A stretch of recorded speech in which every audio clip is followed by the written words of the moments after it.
और इनसे कैसे बचा जा सकता है।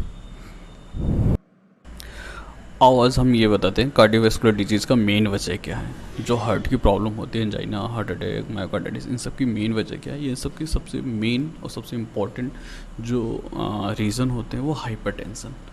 जिन लोगों का ब्लड प्रेशर हमेशा 120/80 के ऊपर ही बना रहता है, उनमें जो होता है हार्ट डिजीज़ होने के ज़्यादा चांसेस बढ़ जाते हैं। दूसरा, सीरम कोलेस्ट्रॉल लेवल।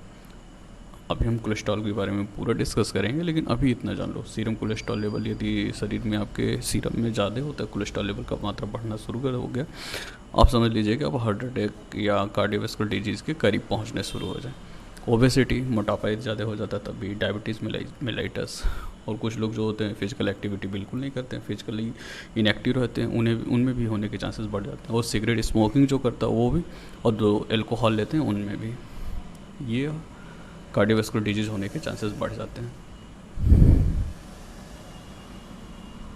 और चिको हम तुमको बता दें कोलेस्ट्रॉल के बारे में, जो तुम्हारे शरीर में बढ़ गया हुआ है। कोलेस्ट्रॉल दो तरह का होता है, उसमें HDL high density lipid, LDL low density lipid. इसमें जो सबसे बड़ी खासियत होती है कि जो गुड कोलेस्ट्रॉल HDL को कहते हैं, गुड कोलेस्ट्रॉल जो होता है कोरोनरी आर्टरी है, आर्टरी वॉल से चिपकता नहीं है, और गुड कोलेस्ट्रॉल की मात्रा तुम्हारे शरीर में ज़्यादा है तो लो डेंसिटी लिपिड LDL की मात्रा अपने आप कम हो जाएगा। और LDL की खासियत होती है वो कोरोनरी आर्टरी से चिपक जाते हैं, जिसकी वजह से जो होता है हार्ट में ब्लॉकेज होने शुरू हो जाते हैं और कार्डियोवैस्कुलर डिजीजेस शुरू हो जाती है, जो एंजाइना और हार्ट अटैक जो तुम्हें है। इसका मतलब तुम्हारे शरीर में जो होता है low density lipid bad cholesterol की मात्रा बढ़ गई है और गुड कोलेस्ट्रॉल की मात्रा घट गई है। हम तुम्हें बताते हैं कि किन किन चीज़ों को खाने से गुड कोलेस्ट्रॉल की मात्रा बढ़ जाती है। और चिकू, अब हम तुम्हें बताते हैं कि तुम क्या खा करके अपने शरीर में जो होता है HDL की मात्रा, मतलब गुड कोलेस्ट्रॉल को बढ़ा सकते हो। उसमें सबसे पहले तो जो होता है होल ग्रेन्स वगैरह जो होता है यूज करें, जैसे बकवीट है, ओट है, जो ओट नॉर्मली जो मार्केट में आते हैं उसे आप खा सकते हो। और फिशेस, यदि आपको जो तो नॉनवेज में खाना तो फिशेस खाइए। जैसे कुछ फिशेस होती हैं जैसे salmon fish, herring fish, tuna और सार्डिन, मार्केल्स, इन सब में जो होता है कोलेस्ट्रॉल की मात्रा ज़्यादा होती है, तो गुड कोलेस्ट्रॉल की मात्रा ज़्यादा होती है। इनको यूज करने से जो होता है हाई डेंसिटी लिपिड की मात्रा ब्लड में बढ़ जाती है।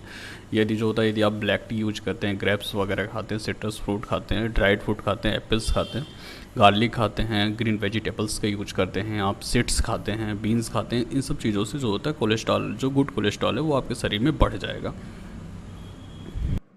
और यदि आपके बॉडी में जो होता है गुड कोलेस्ट्रॉल की मात्रा बढ़ेगी तो हार्ट डिजीज़ के चांसेस भी घट जाएंगे, क्योंकि लो डेंसिटी लिपिड जो कोरोनरी आर्टरी वॉल से जो होती हैं जो चिपक जाती हैं, जिसकी वजह से जो होता है वॉल जो होता है थिकन्स हो जाता है, मोटा हो जाता है, जिसकी वजह से ब्लड सप्लाई कम हो जाती है, उसके होने के चांसेस घट जाएंगे।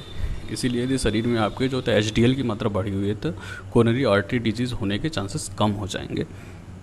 और चिको और बताते हैं अब कि जो होता है तुम्हारे शरीर में बैड कोलेस्ट्रॉल की मात्रा बढ़ कैसे जाती है, जो तुम्हारे शरीर में बढ़ गई।